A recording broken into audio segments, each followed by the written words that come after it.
Good morning, everyone. My name is Francis, and today I'd like to introduce you to my sawmill. So let me give you a brief tour. First of all, I divided this build into 4 different parts. I started to build the saw head itself. Then I move on to what I call the tower, and after that I did the track system, and the 4th stage would be the trailer, which is still under construction. So for the saw head, I choose to go with those sheaves. Those are 19 3/4 sheaves, and the shaft itself, the pillow blocks, are 1 1/4.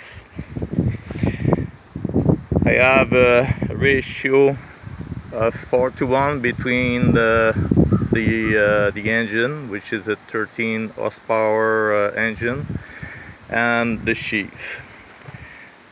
So that gives me the engine is running at 3600 RPM, so the sheaves are turning at 900. The sheaves are 5 feet in diameter, so that gives me a roughly 4,500 feet a minute on the blade itself.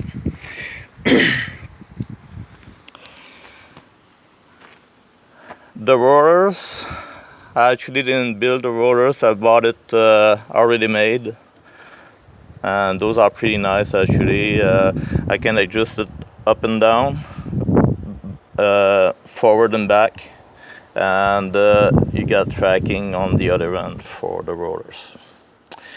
This is my tensioning system right here. So it's like a H beam that goes inside this part here. I got adjusting bolts so it can be tight all the time, and there's 2 adjusting bolts right here that I use to tension my my blade. The blade is 162 inch. It's something that's already available on the market, so it's not custom made.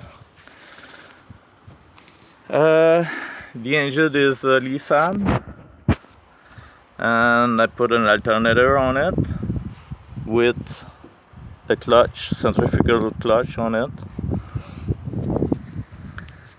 Also, I put in a jack shaft so I can change the RPM if I needed to. And you can see the you get a tensioning system right here for this strap, this belt. Now for the tower itself, you got 2 sets of cables here. One is actually connected to the shaft over there, and the other one is going to a spring, which has helped me a little bit compensate for the weight. And it's the same on the other side. Now I put in a winch so I can adjust the height. So this is or I raise my head up and down. I forgot to mention about the spacing here.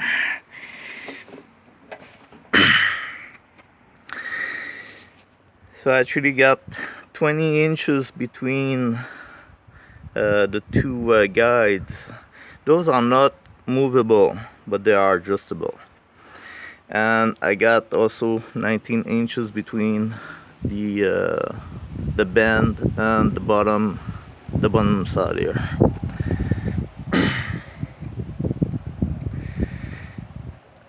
The wheels are just V-groove casters, and you got the roller and the fine adjustment here. This is a magnet, and this winch here, if I want to make precise cuts, I can use the locks on that wheel over there, on the sprocket.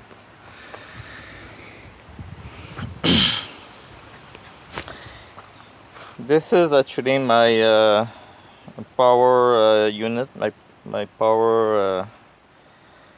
I forgot the name. The power drive system. Okay. Actually, I still have some work to do on this because I got it all set up, and it was going too slow, so I removed it for now. I have to redo all the gearings to make it a little faster. In the meantime, I put this handle in, so I can push the saw. It goes faster that way. I got a voltmeter here. This is my main switch, and this is my control panel. That goes all the electrical. I don't have a starter, an electric starter on the motor. It's just crank. The water system, just a tank, 20-liter gallon, and I got enough valve and an adjusting valve right here.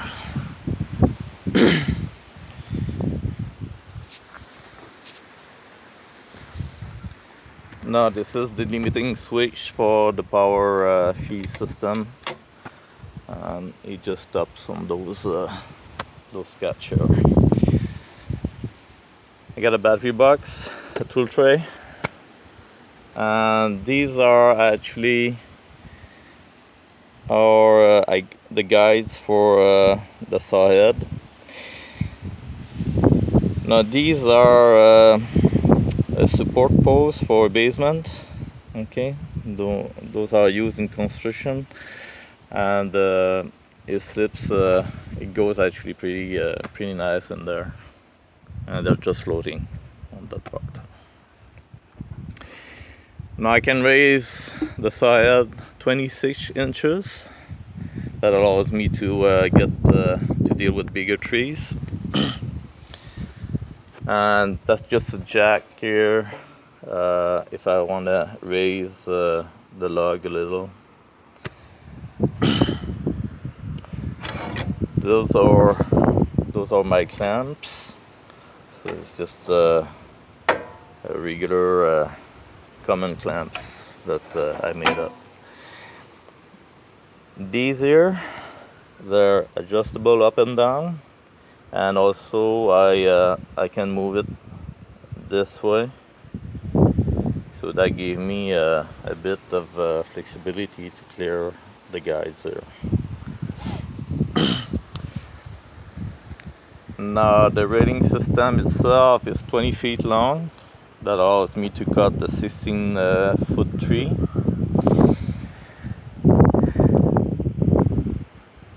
And they're made in two parts, so it's two pieces of 10 feet long.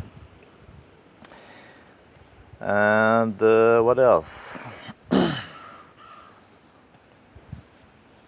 That's about just what I can think of. In here you got the water system that goes in here. Okay, so the water goes straight to the blade, and these are to protect the log from eating the pole here, the guides. Okay.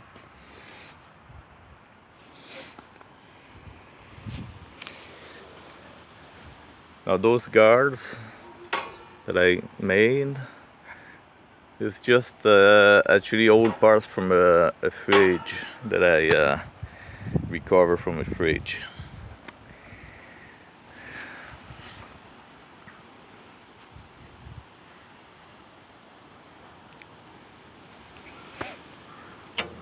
In there you got the dry side. So the pillar blocks, I made some adjustment there so that it can be stable. And basically those pillar blocks, when they are adjusted, you don't need to move it, you don't need to touch it again. I just adjusted properly the first time. I had chimps to compensate for the toe in, toe out. And like I said, once they are adjusted, you don't need to touch that. You just put a new blade on, and that's about it. You know, you check the tracking.